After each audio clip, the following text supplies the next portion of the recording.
Hello there, welcome to episode 47 of the Gaming Frontier podcast. My name is Adolfo Aguirre. I will be your host for today's show, and I'm joined, as always, by my very good friend, Mr. Guillermo Vizcaíno. How are you, buddy? You recovering well from E3?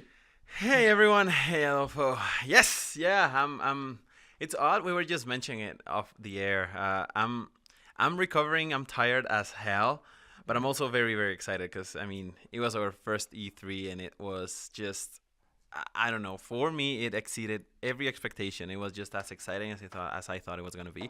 Not because of the conference itself or what we saw on the show, but because we were there. We were amongst our peers in the gaming industry, other industry professionals, among a hell of a lot of people that are very passionate about what we do and what the industry is doing. So, that excitement and that plethora of emotions are very contagious. So I'm still very happy, very thrilled, very excited about what we saw and what we get to experience over there. Yeah. And yeah, that's how I am. And again, happy to be here as always to share that with you guys in our beautiful, beautiful audience. That's phenomenal.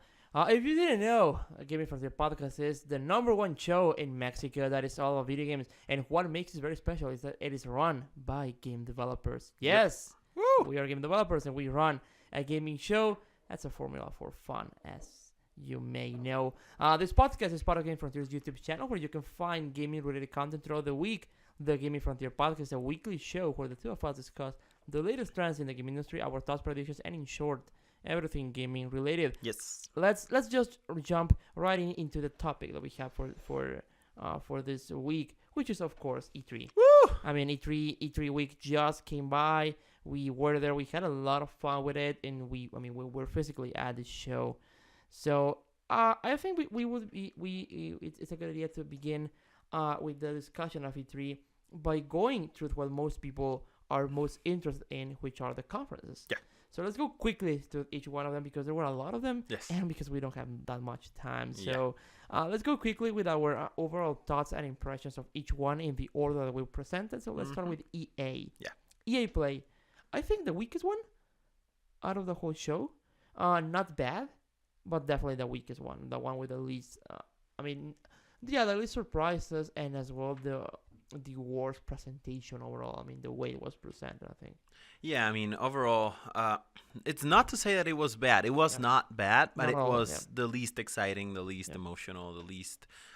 EA definitely did a better show this year than last year and the year before that one. They didn't bring any football player on stage. They didn't do any weird stuff with, a whole section dedicated to esports, to sports games. But they did have, a couple of low moments, right? Times where there was not, as much excitement or anything. But there were some very interesting announcements and very exciting ones. Obviously the ending with Battlefront was amazing. It was very, very exciting. I'm expecting great things from that game. Also, I wanted to really, really applaud.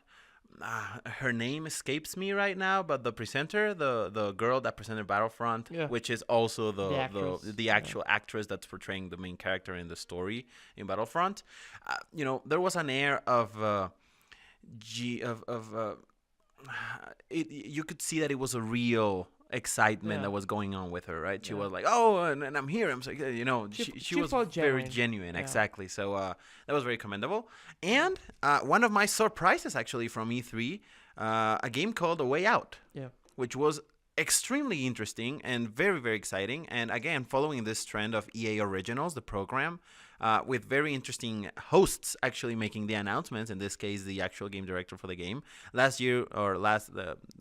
The year before last year, 2 years ago, we had a very, very heartbreaking or heartwarming presentation for Unraveled. And this year was like the opposite. It was a very, very exciting, very confident, very strong presentation. And I really like that, the enthusiasm, the hunger and the actual excitement, showing through, right? I really, really like the announcement, and the game looks phenomenal. I really wanted to meet that developer because he was just stoked of being there. He was super excited, and he really did a fantastic job of transmitting those emotions on the audience. I think that he was far better than any absolutely EA executive. Yes. And by far. And so he did a fantastic job. I think even more than Battlefront, I think that was my highlight From the show. of the show of EA. I mean, Battlefront 2 looks phenomenal. The trailer looks super amazing. But besides that, and A Way Out, I mean, really nothing too exciting. I mean, they did show some DLC of Battlefield 1, Yeah. which Battlefield 1 just looks super good as always, but it's a game that we already have, right? So, okay. Yeah. What else did they show? They no talk of Titanfall 2. I was surprised that they didn't mention Titanfall 2. Although they did Bad have sign. some content to show, and they Yeah. did show that on the show floor. Yeah. Some of the expansions, I think. Yeah, gotcha. Yeah, 100%. But yeah, it was a bit odd Yeah. not seeing it on the press conference. Need for Speed, it looks good. Yeah. It looks fun. Another car It game. reminded me a lot of the Burnout series, Yeah. with the whole crashing and the camera actually looking at the crashed car Yeah. and all that. It felt really Burnout-y It looks to fun. me. Yeah, It looks fun. Yeah. Looks like an exciting game to look forward looks to. much better than the last Need for Speed game, at the very least. Rivals. No. Need for Speed. It Then was- yeah, Need for and Speed, that was it. that Yeah, that was yeah, it. yeah. Rivals was the previous one Mhm. from that. Yeah. It looks Need for nice. Speed, the one you can pause because it was always It was online online. for whatever reason. Yeah.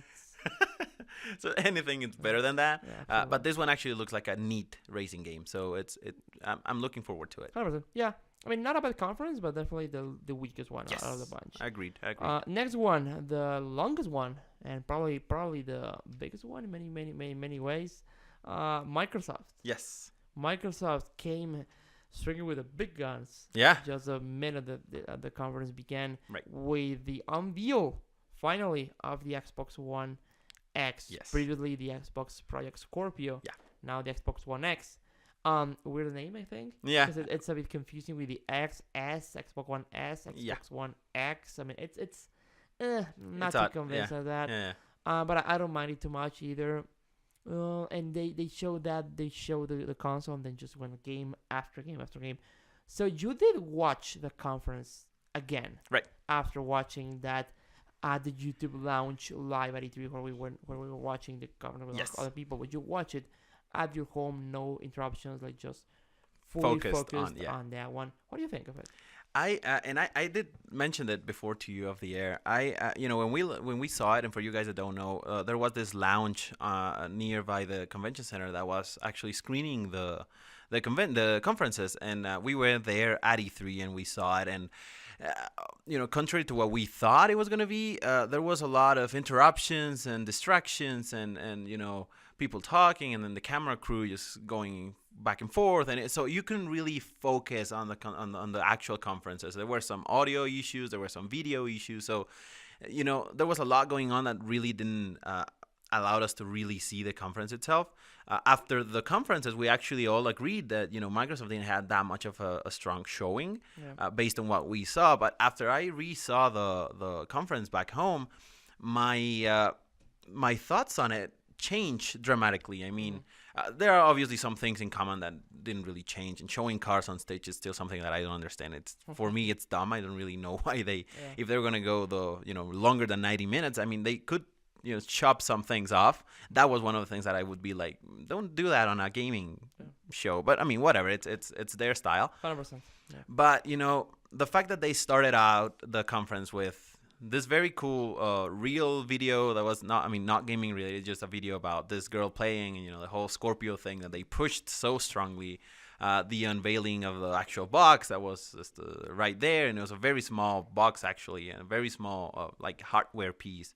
That was very cool, and the whole reveal, when it was going to come out, everything, and then jumping directly to games and showing a hell of a lot. I think there were 44 games that they showed 44 games on stage, out of which 22 were quote-unquote exclusives that I'm going to get to that in a second. It's a hell of a lot of games, way more than they showed in previous years, way more than any of the other conferences showed in their respective conferences. And back at the YouTube live event, we really weren't able to see a lot of those, but re-seeing the conference actually allowed me to see that a lot of those games look amazing, look so neat. Standouts from that was last night. A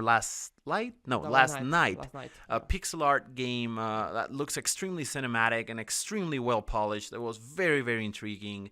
Ashen looks another amazing game. Project Darwin looks a very, very interesting thing. Something sorry, very Overwatchy with Hunger Games there in between, where you can actually help the players by going on Mixer and actually send them like supply drops and powers and stuff.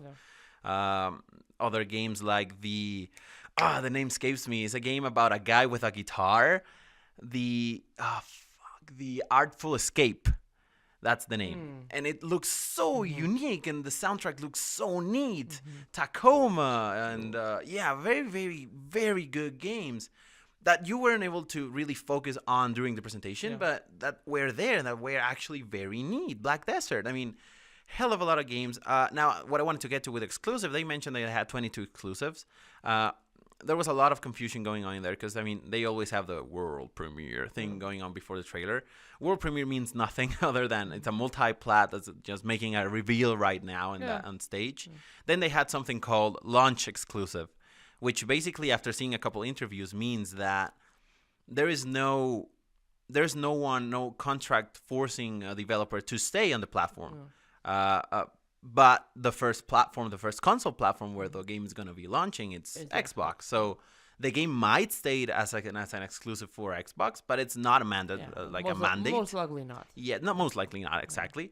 But it could happen. But most likely it's going to come to PS4 sometime in the future. Now, that time could be a day, could be a week, could be a year, could be never. So that's what launch exclusive means. I think it's 30 days or 60 days minimum for it to be considered. Right. But I mean, what I mean is that there's not a maximum. It's not like Rise of the Tomb Raider, which was actually like a time frame that was a mandate for it to be exclusive. That's not the case with these ones. Then they had actual exclusives, where games that are only going to be coming to the console, and that's it. Games like Forza, games like Crackdown, and Windows 10, games like Crackdown, games like Ori, games like this type of game. Now, with that out of the way, the amount of games that they showed, it's really hard to actually remember all of them. But when you stop and look at them individually, are very, very interesting and neat games. My stand-up from the whole conference, it's not even the triple A's. It's actually a small presentation they have, not even gameplay, a small mood video that they show about Ori and the Will of the Wisps, which was amazing. I mean, great.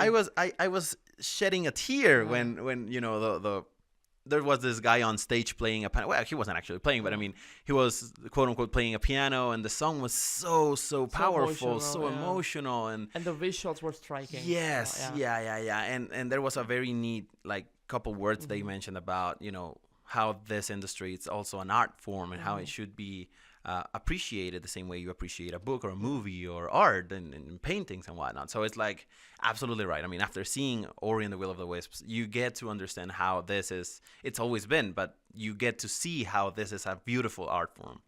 And finally, closing out, and one of the standouts, it's a game by BioWare Edmonton by the name of Anthem, which is a very interesting game. It's hard to be excited for it because the concept is already a little played out. It's very Destiny-like in essence. I mean, just judging by what the little we saw on stage, but nonetheless, the game looks beautiful, strikingly beautiful, and it seems at least fun. Right? There's some interesting combat mechanics going on. There's some interesting XP and side questing going on. There's some interesting co-op experience idea going on.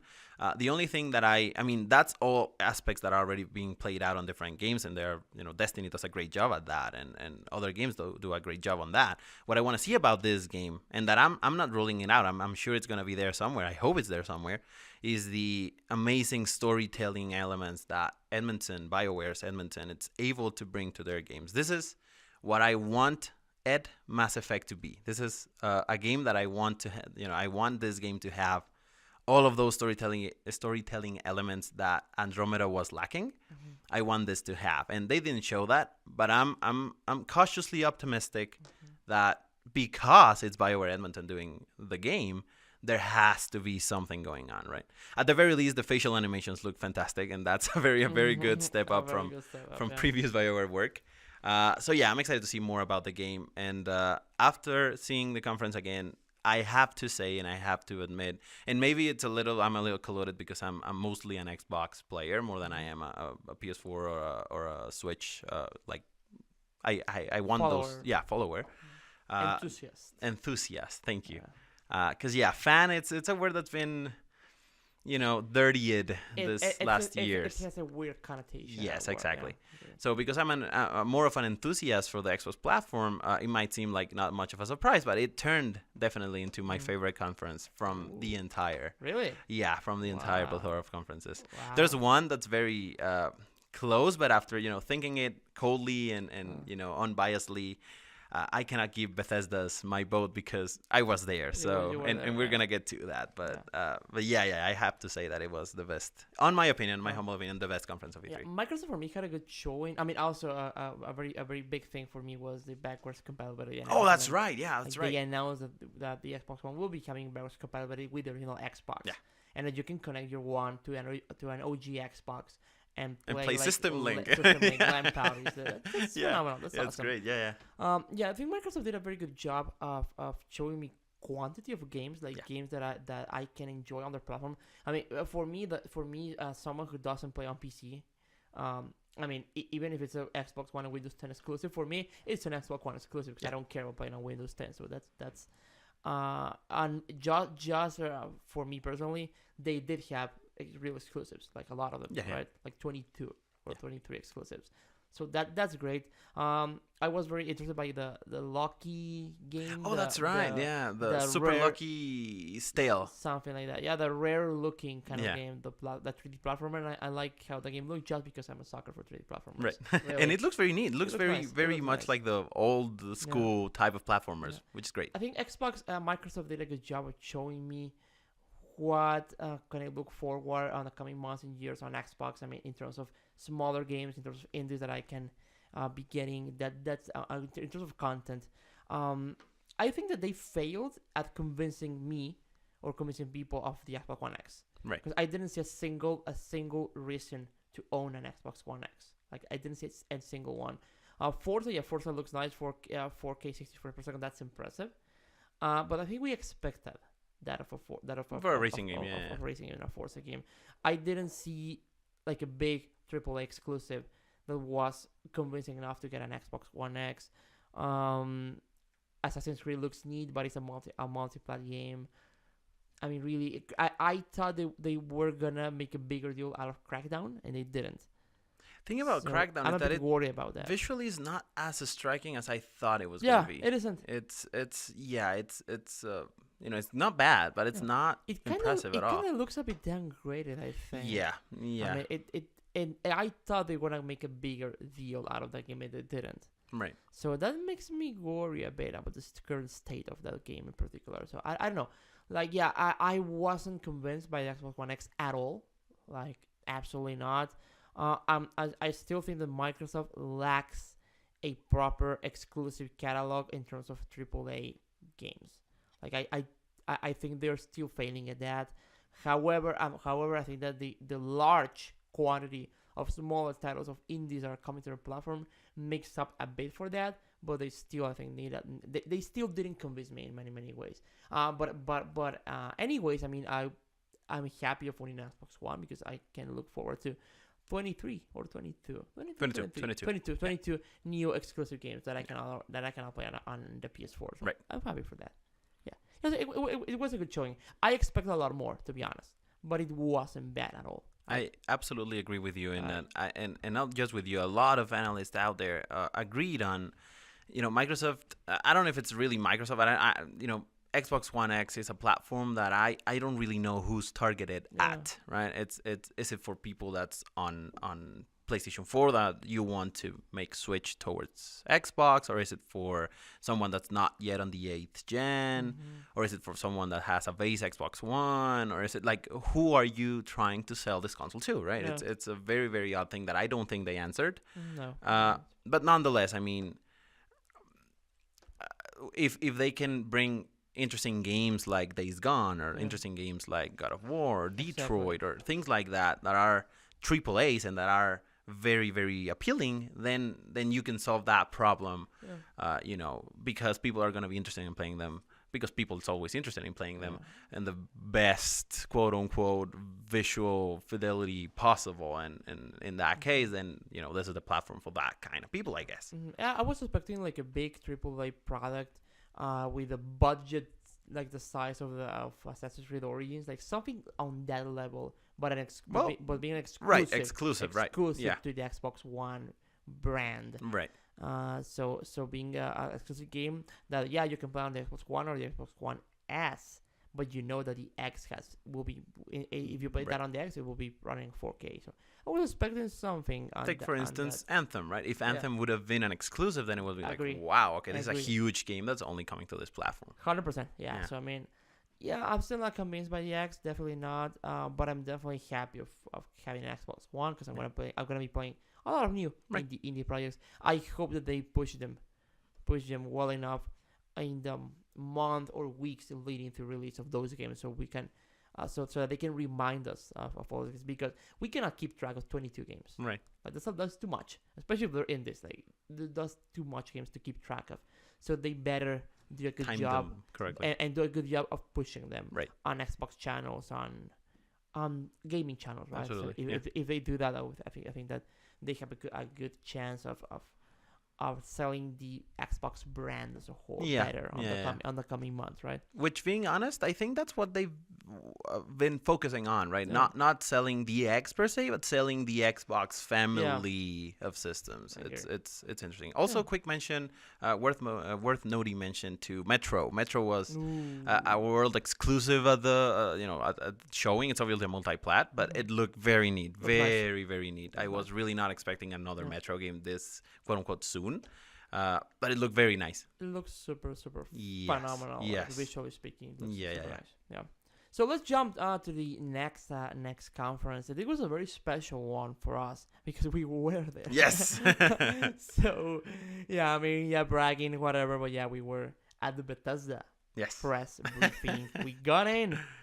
We got into Bethesda land. It was amazing, and man. It was amazing. I mean, the conference itself, I agree, it wasn't that great. Right. But like, seriously, people being at the auditorium, being at the theater or whatever, being there, being surrounded by people, it's screaming out of excitement for The Evil Within 2.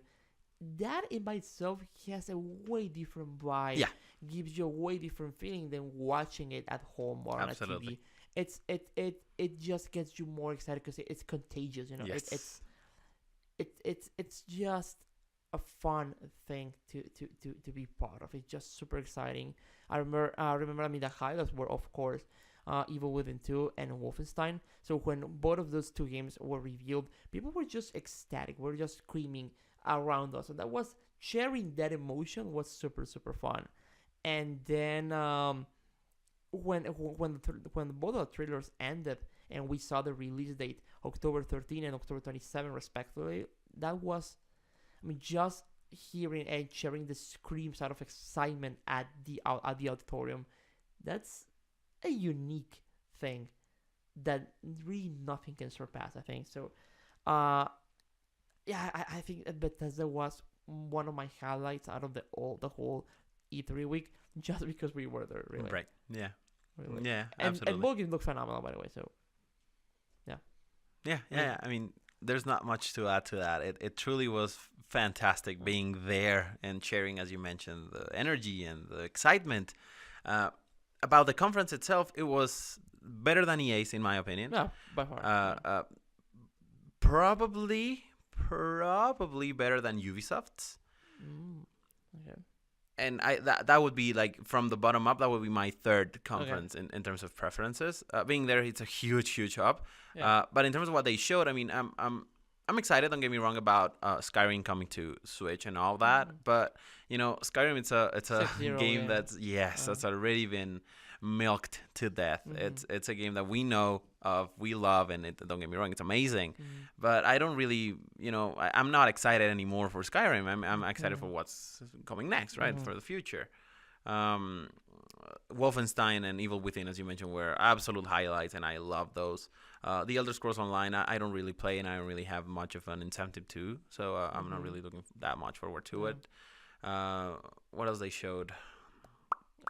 Doom VFR. Doom BFR, yeah, which it looks interesting. The day I own a VR headset and I'm able to play it on either console, then that's the day I'm gonna try it out. But for the time being, it's not something that really wants to make me go and buy a VR headset for it. So when the time comes, maybe. Yeah, it was a conference lacking in surprises. It had two surprises, which were actually not that surprising, because many people were expecting new IPs, both The Evil Within 2 and Wolfenstein. Like they were rumored, rumored a lot. But either way, I mean, both games look phenomenal. For me, especially Evil Within 2. Evil Within 2 looks super amazing. It looks fantastic. I want to play that. Yeah. And at the same time, I'm a bit scared about it. But I really, really, really want to play that game. So it looks phenomenal. It sold me. That really sold me in the game. And it's coming in October. Like it's pretty much out now, pretty much right? done. The game. That's phenomenal. And after the conference ended, we stayed at the Bethesda launch party, which was, I think, by far the best party of my life. It was such a phenomenal thing being there. A lot of good production values on the show, and there was like a Ferris wheel. There were attractions based on all of these different games. There was good food, like a lot of food, a lot of drinks, beer, all that fun stuff. It was even burgers. Like, it was super crazy, and we hung out there with the people from IGN, Matt Pat from The Game Theorist, Daniel people Dwyer, from id Software, people from Bethesda. So it's Marty Stratton from Doom, and Pete Hines. Yes. And we hung out with those people at the party. I mean, took pictures and all, and talked with them, had a good chat. That was unbelievable for I think for both of us, and that was super fun. So yeah, but I mean, I think that overall, Bethesda Land by itself, I mean, and I'm talking about the conference and the party, like all the whole event together, was my personal highlight of E3. Right. Like it was one of the best moments even of my life. It was such a phenomenal thing being there. It was super, super good. Oh, Bethesda, I love you so much. Yeah, absolutely. It's something that we're not gonna forget about ever, probably. Yeah, I remember telling you when we were leaving the show after midnight.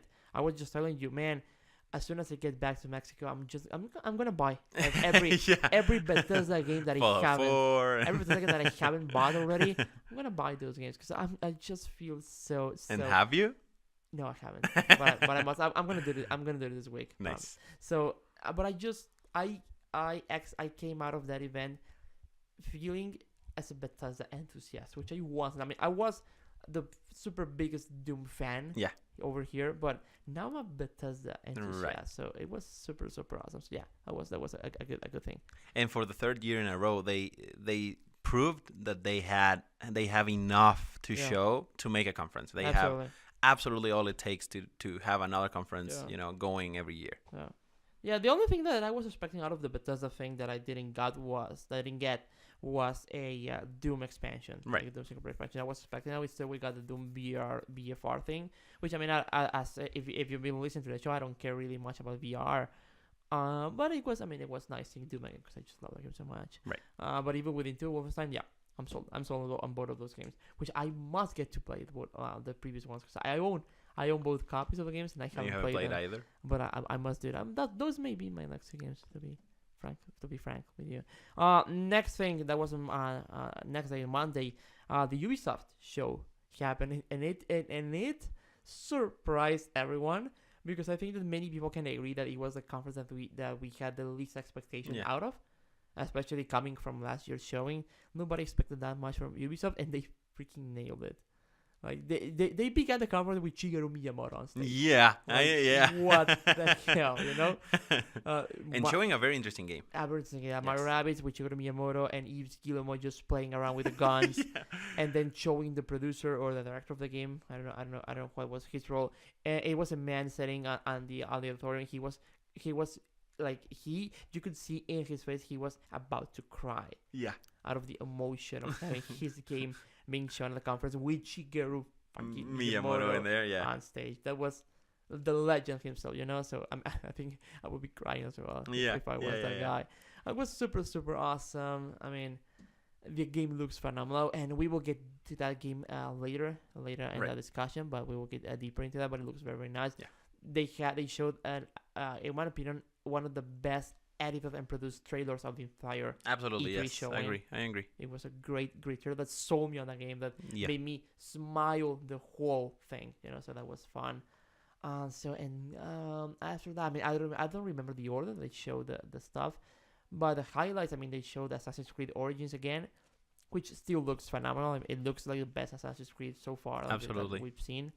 They showed that. They showed Skull and Bones, which is a new IP that stems from Assassin's Creed 3 and Assassin's Creed Black Flag's mechanics of combat and ships and naval combat.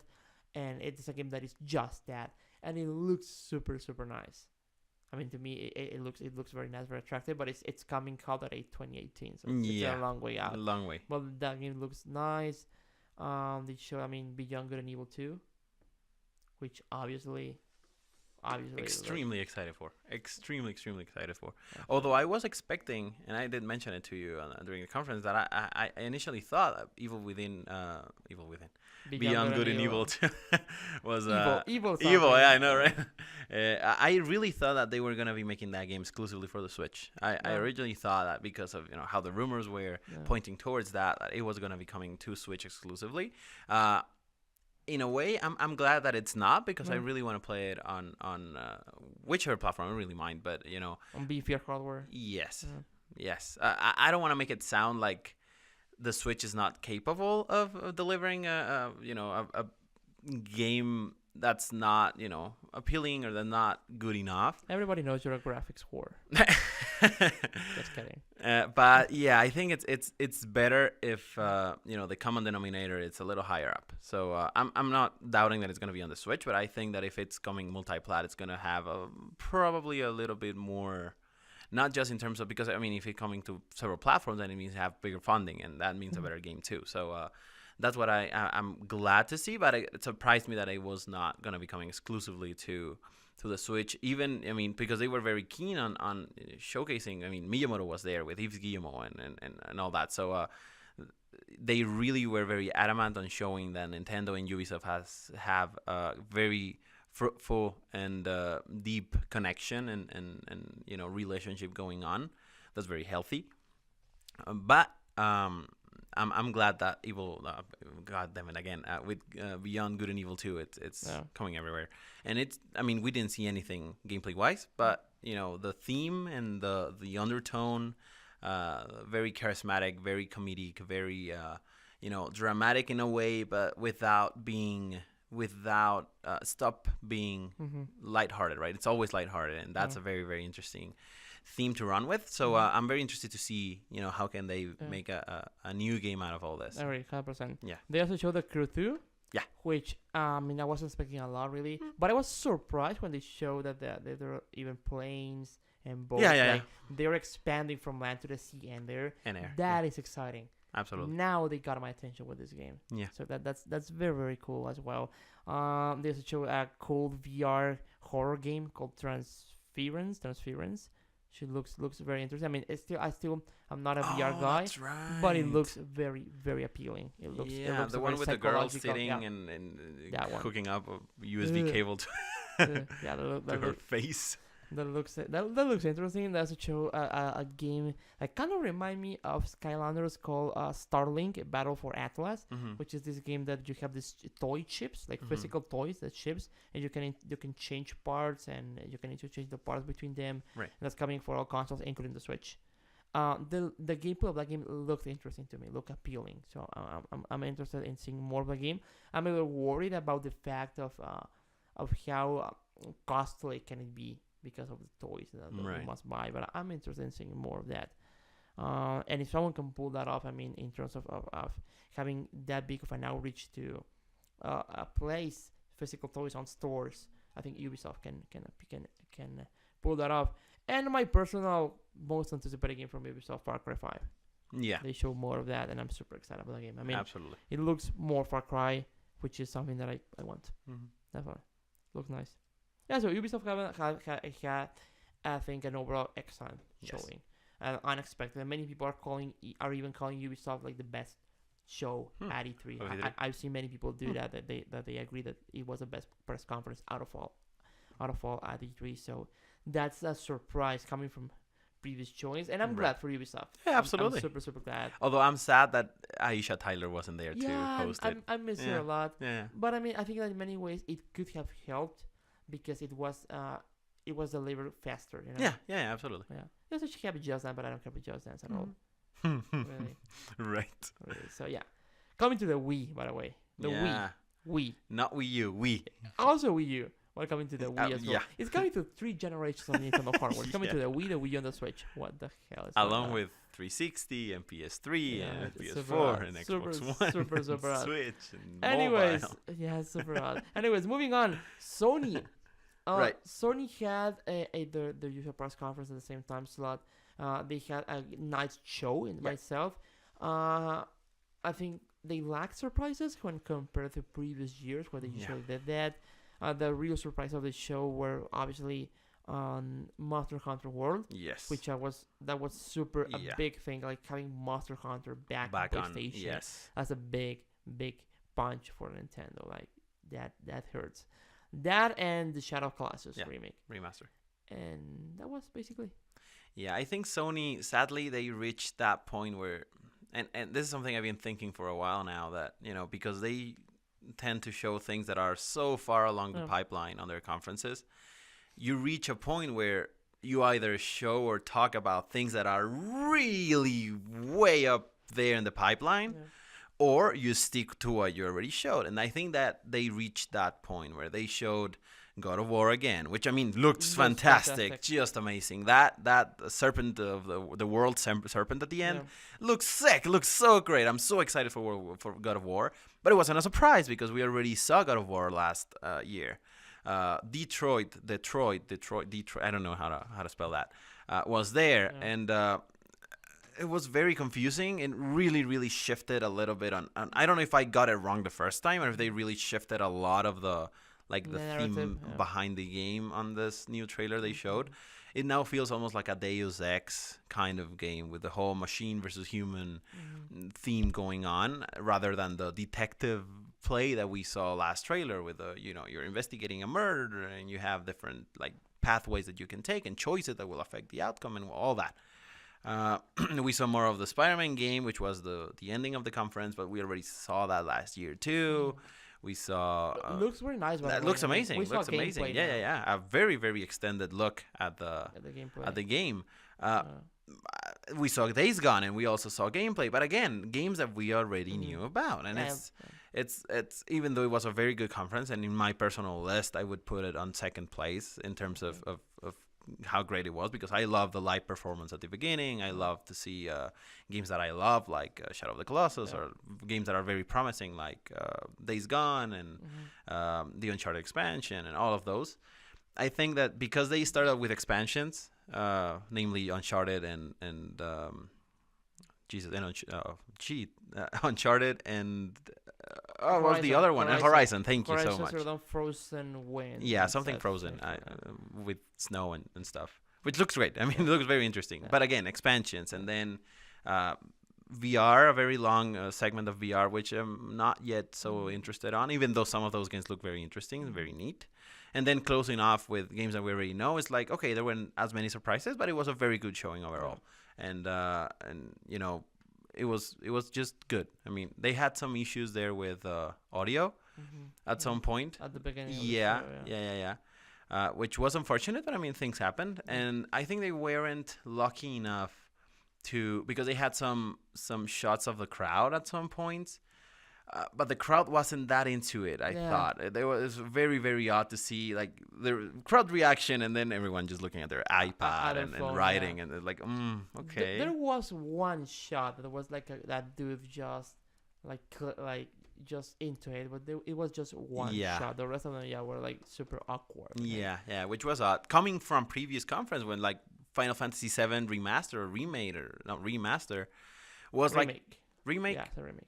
Okay, Remake was this huge explosion in the crowd, and it was a very, very different sensation, right? So I think they were unfortunate on that, but nonetheless, they had a great conference, and I love that they do the live performances. At the beginning, it's very, very good. And they had this showing, and people hanging. Sony is great at making show, at making like showmanship, and making it very visual and very like that's their thing, and I love that because in this industry you have to be, like that. You have to make the biggest splash on the water, and they are great at doing it. They do a fantastic job with that. And that's what I think it's my second favorite on the show. Sony's always great. It's a shame that they didn't have anything new, but I think what they have, it's fantastic. This is the contrast, right? Xbox has the quantity, but maybe the quality, not quality, but in terms of like overall punch, they're not there yet. And Sony did not have the quantity this year. But every game in there, it's a very intriguing game. Like I mean, even in Detroit, that it's not like a very confusing game right now. It's something that I really want to see what's going on with it. God of War, no words necessary there. I mean, God of War is just like this amazing thing that I have to play. It's a must buy for me right now when it comes out, obviously. Spider-Man, I'm a huge fan, so that there's that. And Days Gone was, compared to last year's showing, for me, one of the most, like the strongest game other than God of War in the PS conference. I think I personally, I would have closed with Days Gone rather than Spider-Man. Because what I saw was really, really, different from what we saw before, and very much Last of Us-esque in terms of very heavy narrative and very heavy like zombie combat things and mechanics. Slower paced. So it's every, even though they are not as many, they are very, very heavy on impact, and I really like that about Sony's games right now. I was surprised and disappointed by the lack of release dates. Yeah. And we also now know that there's nothing coming out this year. Yeah, that's very unsettling. The closest one is God of War early next year, and after that, I think Days Gone. Maybe. Spider-Man. When is Spider-Man coming out? It's early next year. As well. And what did they say about Days Gone? I don't remember. I don't think they said it. Like, they said 2018, I think. Yeah, I don't think they announced anything specific. So my personal highlight of the show, of Sony's show, was absolutely Days Gone. Yeah. Above God of War. Really? By far. Wow. By far. Wow. But, like, really, God of War looks great, looks nice, looks impressive.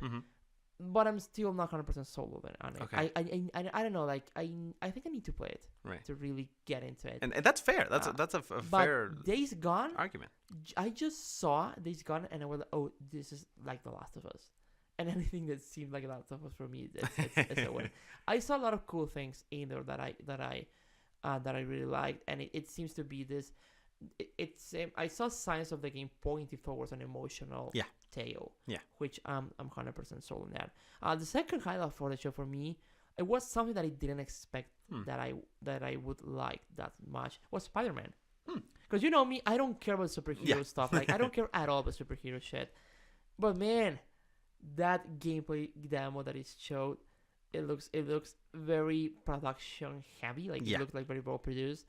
And it looks fun. It looks super fun. It looks fast. It looks exciting.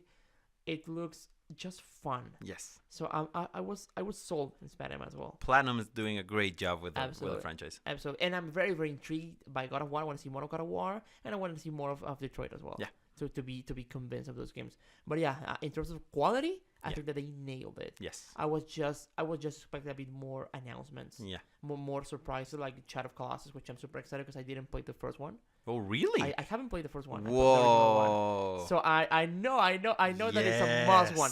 But I've been told by people that it's also a bit tough to go back to now.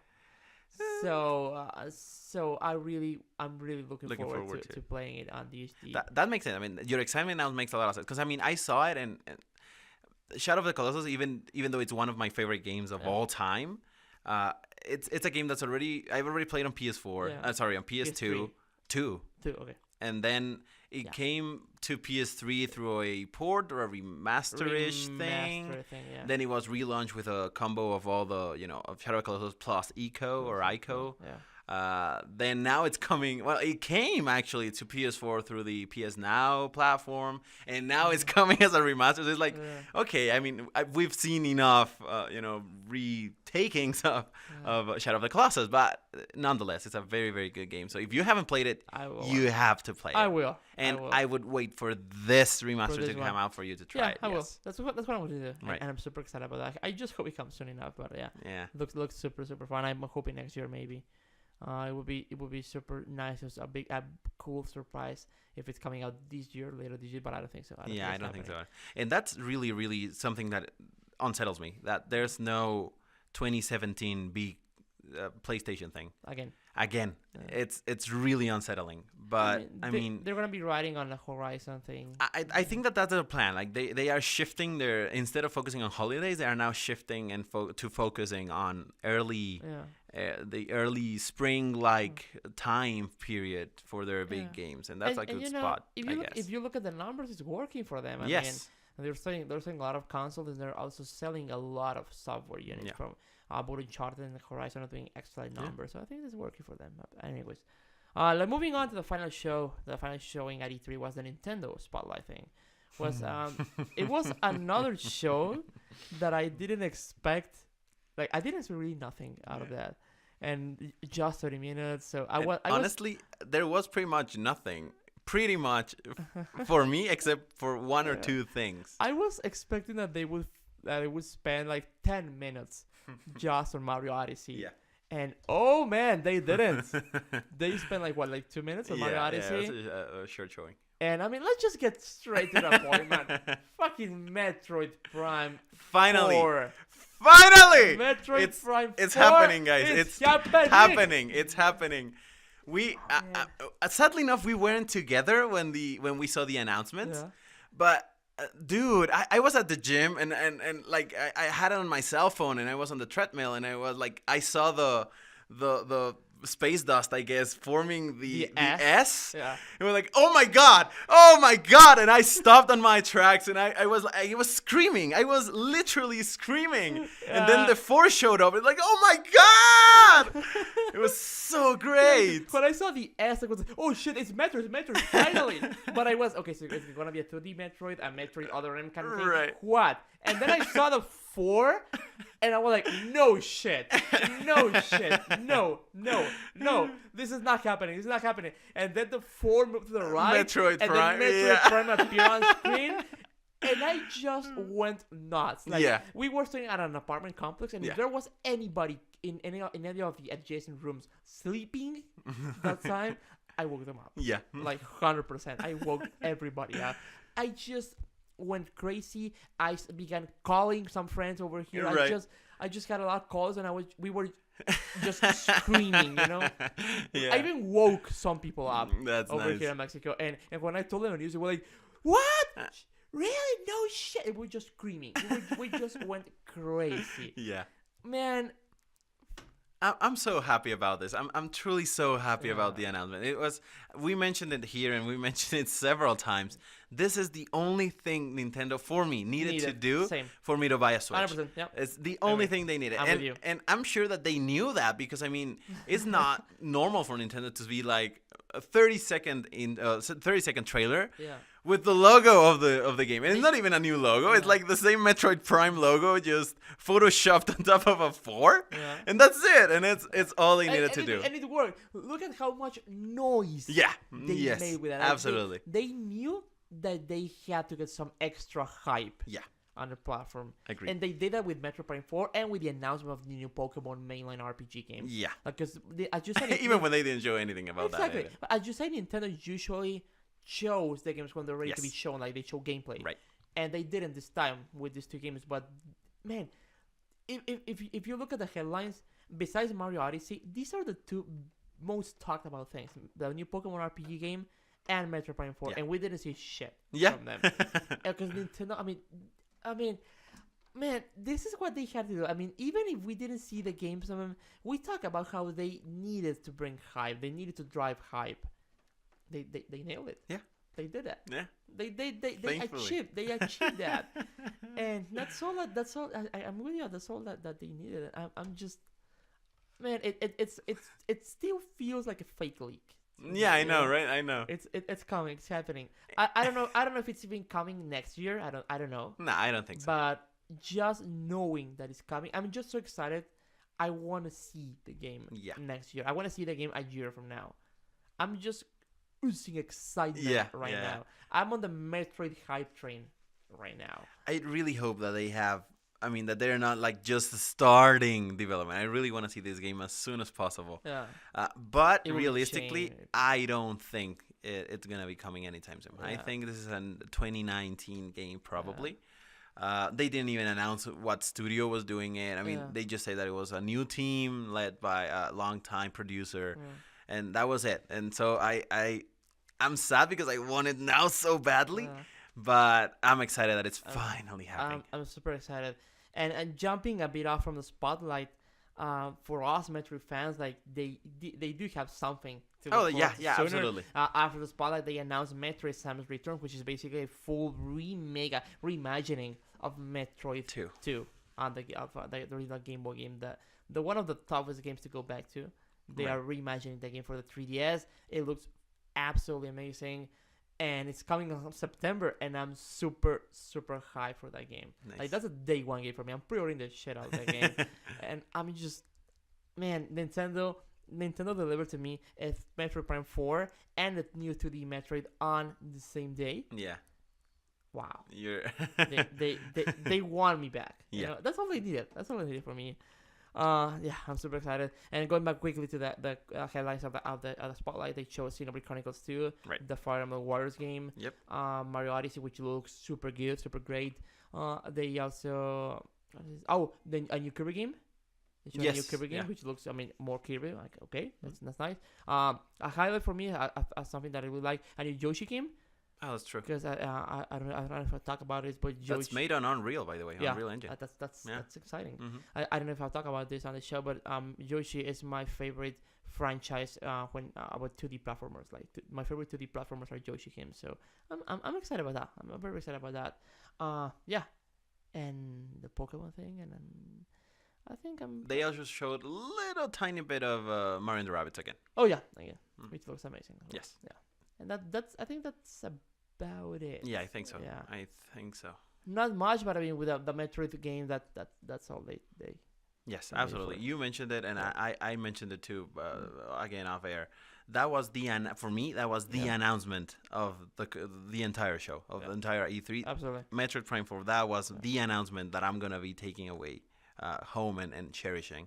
The conference itself wasn't that great. I mean, it really was very short, very to the point. It had the best announcement ever. But yeah, it was. Again, I really miss. I don't think they're gonna do it again, but I really miss the conference format for Nintendo's showing. I agree 100%. Yeah. So that was it for the showings. How would you rank them? Ooh, that's an interesting one. And you know, making numbers again here and remembering them all, I have to shift some positions. Okay. I think I would go conferences again, not announcements, because I already mentioned Nintendo was announcement wise was amazing with Metroid. Conference only. Number one, Microsoft. I think I'm definitely very excited for Xbox One X.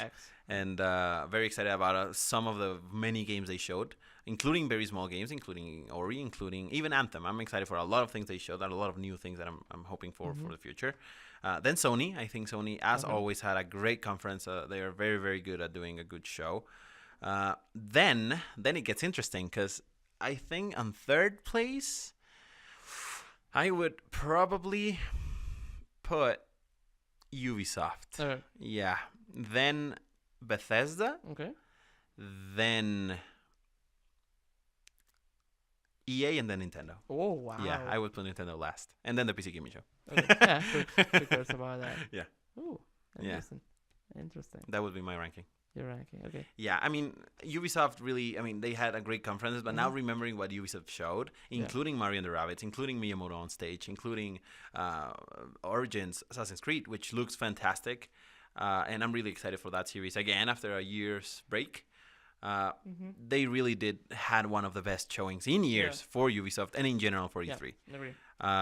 Then with Bethesda, where we mentioned how great that was being there and all that, but even without being there, it had some. I mean, Bethesda always impresses me in terms of coming out of nowhere, and so they deserve that spot. And then EA, again, they didn't have a bad conference. Don't get me wrong; it was a good conference, but they didn't have the excitement and the big showing and the big moments. Even though Battlefront looks great and even though A Way Out looks fantastic.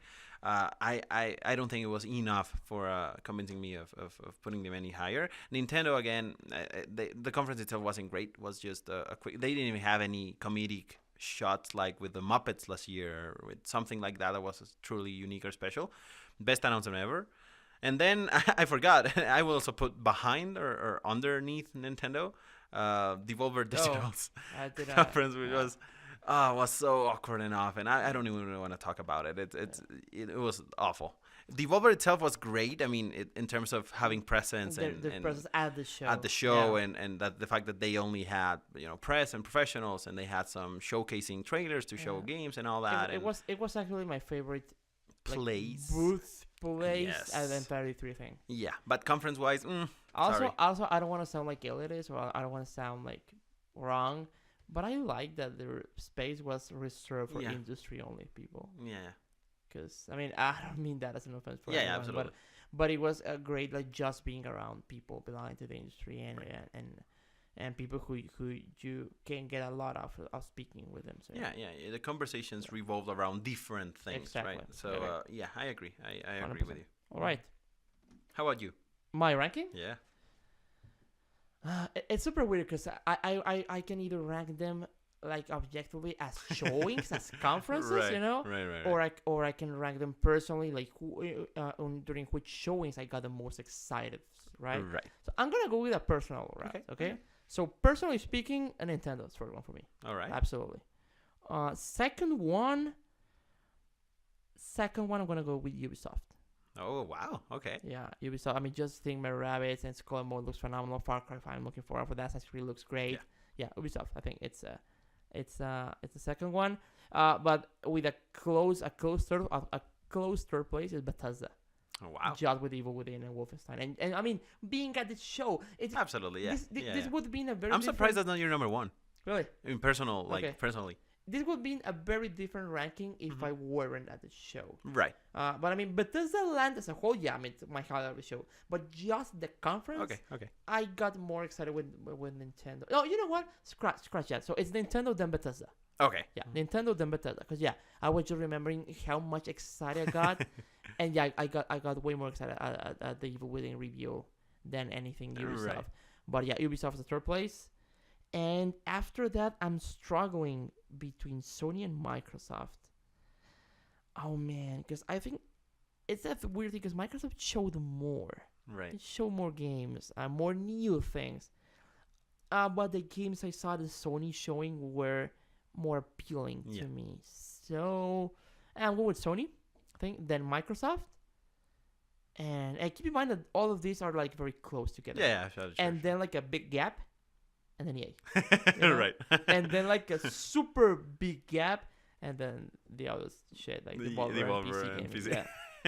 That's right. I think that would be. And I think we both agree that they are all on the like good spectrum, all right? They were there was not like a bad conference. No, not all. Other than Devolver. Even EA was good. Exactly. Even EA was good. Yeah. Yeah, all of them were very nice showings. Yeah. Now we're running out of time, so let's just talk quickly about the games that we played. Right. We got. I have to brag about it. we got invited to the VIP booth of Nintendo. Yeah. And we played Super Mario Odyssey. Right. It was amazing. We played both the desert level, the Mexican town level, and the New York the Sand City. Yeah. And the New Dunk City. Yeah. And what do you think? It was phenomenal. Yeah. I mean, just the very fact of being there and playing at a kiosk without a line behind you, and being able to play like without pressure. Yeah. We actually replayed the demo like 4 or 5 times each. So it was great. It was absolutely extremely exciting. Also, I mean, in terms of the game, the mechanics look different. The throwing the hat and doing different stuff with that hat throwing, and you can actually, I don't know if the word is possess, if that's the right word. You can actually possess some objects like cables for some reason. Bullet bills. Yeah. And different like things that like it's a very interesting mechanic. It's a very, very interesting mechanic. And also the game itself looks big. I mean, looks New Donk City looks like a big playground sandbox space for you to jump around and jump from buildings, and almost very Spider-Man-esque like kind of action. And then on the levels, I like the fact that it feels so truly different from New Donk, and I'm sure that some other level is going to feel entirely different from the Mexican town. And it's like that variety. I wasn't very sure about it at first, but after playing those two levels, I think I like it. I like that it's very unique, each level. I'm sold on Mario Odyssey. Yes. I'm sold on Mario Odyssey. It feels a lot like Super Mario 64. Right. It reminded me every single second to Mario 64. And as you know, Mario 64 is my favorite game of all time. So I mean, I'm sold on this game. It looks nice. It looks very beautiful. It controls very well. Yeah. It looks open, vast. So I like that a lot. I mean, it reminded me a lot of Mario 64, especially the desert, the Mexican town level. That reminded me more of Mario 64 than the city level. It looks fun. I like it a lot. It feels open. I like that when you get a start, you do not get out of the level. Yeah. So that's like a Banjo-Kazooie kind of thing that they did on this game. I like that a lot. I'm sold. I'm looking forward to it. Yeah. This is my reason to buy a Switch. Like my reason for this year to buy a Switch. Like this is the game to get a Switch for me at least. So yeah, I'm looking forward for that. We also play Mario plus Rabbids. Yeah. Which it's kind of like an XCOM game with the Mario franchise and the Rabbids. I like it a lot. It's very different from what you're used to playing on Nintendo consoles, right? Yeah, it's a strategy game. I like it a lot. Yeah. A lot. I think given that I don't play strategy games at all. I mean, this is probably the first and only strategy game that I've played, and it was a demo. Yeah. And I really liked it. I mean, I like the mechanics. I like because it is very accessible. Yes, exactly. It is very accessible. So I'm really looking forward to this, and this could be a gateway for me to start, maybe enjoying this new genre that I hadn't really thought of before. I'm not sure if this is a game that is tailored for people who like strategy games.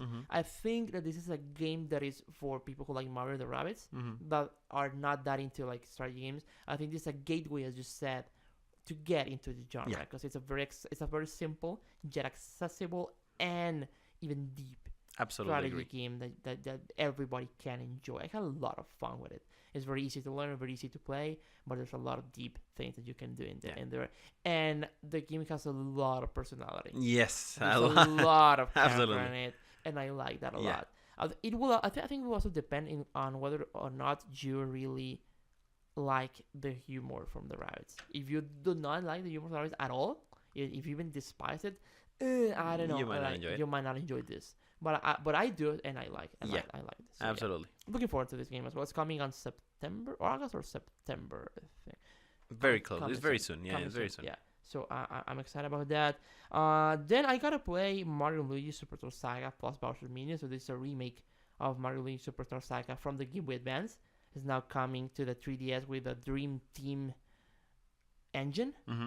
It looks very beautiful. I gotta play the extra mini game called Bowser's Minions, which is like an RPG turn-based kind of thing that you gather your troops. You got 8 troops, and they fight alone against the troops from the other team. Okay. And the outcome is determined by the level of your troops against the level of the troops from the other team, and you can get involved by stopping attacks from the leader of the team. And it's a unique RPG twist to it. So like a kind of turn-based RPG kind of thing. Reminded me a bit of Peace Walker's. I forgot the name, but the mini game where you can send troops to do missions, and then you can see the outcome, and you can see how your like vehicles are killing the vehicles of the other team. But on this one, you can get a bit involved. Okay. Like pressing buttons at the right time to stop attacks from the other team, that kind of stuff. So yeah, I like it a lot. Cool. Also, I'll play that on the 2DS and the new 2DS XL, which is phenomenal. It's a great console. Very light, very not polished, but very premium feeling console. I like that a lot. I also played Splatoon 2. Love it. Splatoon again. Nice. Played the Salmon Run, with more things, which is the co-op thing. Love the game. It's the same thing, but it's done better. The same great thing, you know. Right. So yeah, if it ain't broken, don't fix it, right? So. Also gotta play Crash Bandicoot, the Insane Trilogy. Nice. That's cool. Yeah, it's the same. It's basically the same game with a new Coda Paint, with the same gameplay feeling to it. it does feel a bit dated, I think, Hmm. in the sense that, I mean, the camera angle, that kind of stuff. It Yeah. feels a bit dated that way, but I think that it's nailing what it's trying to do, which is Right. basically making the same game over again. But with a great coat paint. It looks beautiful. Just playing with nostalgia. That makes it accessible Right. to people right now. So yeah, I like that up. And finally, I was surprised by Knack 2. I played that on co-op. I didn't play the first one, but I played the demo of this one on co-op, and I had a lot of fun with it. Nice. It is definitely a lot of fun. So yeah, got played. I don't know if you play anything else besides Mario Odyssey. There were a lot of things that I wanted to play. But Odyssey, yeah. yeah. No, it was a great showing.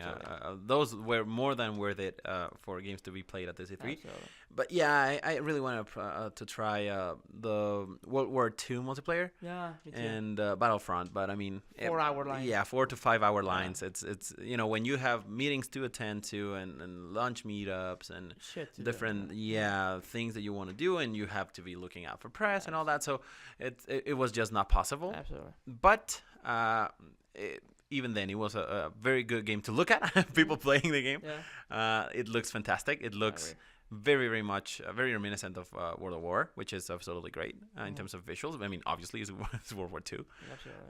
So yeah, but no, I didn't get to play anything else.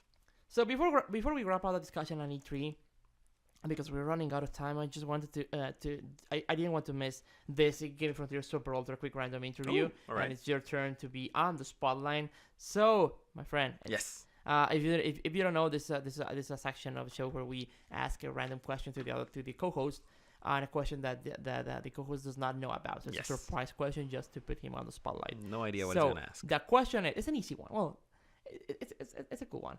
Okay. Not too tough. So, what is your overall favorite E3 moment ever? Ever? Yeah. Okay. Not this year, but ever. Oh my gosh. That's a very, very hard one. That's what you said. There's no respect in this show. I'm sorry. Probably.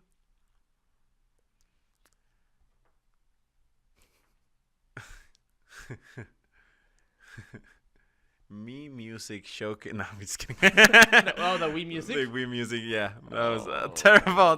Very fun to watch in retrospect. It's fun to watch in retrospect, yeah. I don't know. Shit. That's a very tough one. I mean, because there's so many very good moments throughout history. I want to say... I have one in mind, but it's like everyone's favorite. So I know which one. Yeah. I want to see if there's like something more tailored for me, maybe that's more exciting, like that I just screamed and went crazy. Probably.